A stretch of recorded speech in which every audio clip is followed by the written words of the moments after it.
Il n'est pas encore 10 heures que déjà les premiers habitants arrivent avec leurs bouteilles vides. Car c'est une très ancienne tradition que l'on perpétue à Villers-Saint-Étienne, le dimanche de Pâques, et ce depuis 1631. La bouteille vide est rendue pleine de vin du Toulois, évidemment.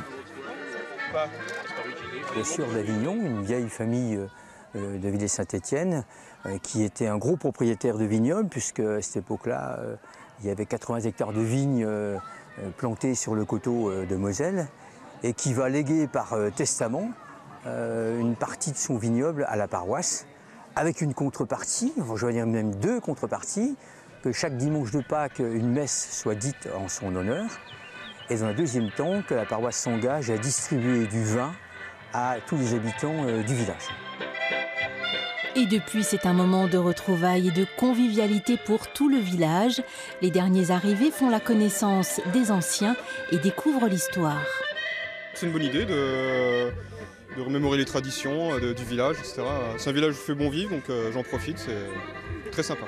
Depuis que ça existe, on a plaisir à se rencontrer et on vient chercher son vin de Pâques. Donc ma bouteille a 35 ans d'âge. Et j'ai gardé toutes les étiquettes. Pour moi, c'est un beau souvenir. L'apéro pour les parents et les jeux pour les enfants. Les enfants ne sont pas oubliés, à eux la chasse aux œufs dans le jardin. Sous l'œil attentif de personnages, infirmières et poilus de 14-18, tous bénévoles du village.